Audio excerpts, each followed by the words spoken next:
திருச்சிற்றம்பலம். ஸ்ரீ ஆறுமுக நாவலர் பிரபந்தத் திரட்டு முதல் பாகம் என்ற நூலில் இருந்து ஒரு பகுதி.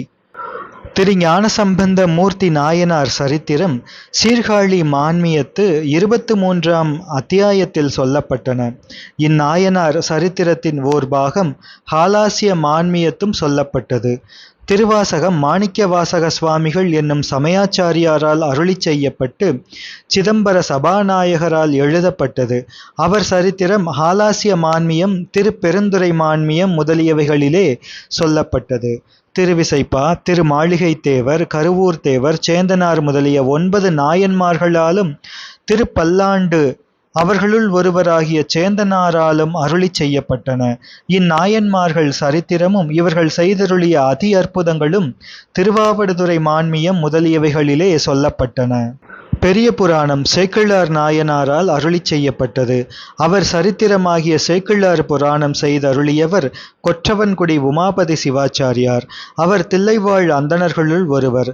சபாநாயகர் விடுத்தருளிய அடியார்க்கு எளியன் சிற்றம்பலவன் கொற்றங்குடியார்க்கு எழுதிய கைச்சீட்டு படியின்மிசை பெற்றான் சாம்பானுக்கு பேதமர தீக்கை செய்து முக்தி கொடுக்க முறை என்னும் திருமுகத்தை பெற்றுக்கொண்டு பெற்றான் சாம்பானுக்கு உடனே முக்தி கொடுத்து அருளினவர் உமாபதி சிவாச்சாரியார். அப்பெற்றான் சாம்பானுடைய மனைவியும் அரசன் முதலானவரும் காண அதன் உண்மையை வெளிப்படுத்தி அவர்கள் சந்தேகத்தை ஒழித்தல் பொருட்டு முள்ளிச்செடிக்கு முக்தி கொடுத்து அருளினவர்.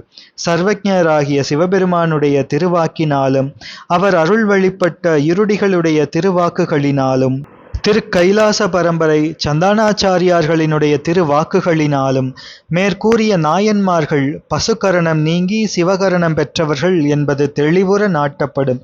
ஆதலினால் இந்நாயன்மார்கள் அருளி செய்த தேவார முதலிய 5 பதிவாக்கென்றே தெள்ளிதில் துணியப்படும். பசுவாக்கு என்று நினைக்கினும் அது பிறவி துன்பத்துக்கும் நரகத் துன்பத்துக்கும் வித்தாகும். இவர்கள் திருவாக்கு அருட்பா என்பதும் வேதத்தினும் பார்க்க இவைகளில்தான் சிவபெருமானுக்கு அதிக பிரீத்தியுள்ளது என்பதும் சிவபிரான் உமாதேவியாருக்கு கூறினார் என சிவ ரகசியத்தில் கூறிய கிரந்தங்களினால் துணியப்படும். இந்நாயன்மார்களுள் சமயாச்சாரியாரையும் சந்தானாச்சாரியாரையும் ஞானத்தில் கிரியையாகிய ஞான பூஜையிலே சிவலிங்க பெருமானோடு பூஜிக்கும்படி விதிக்கப்பட்டிருக்கின்றது. அது தத்துவ பிரகாசம் முதலிய உண்மை நூல்களாலே துணியப்படும்.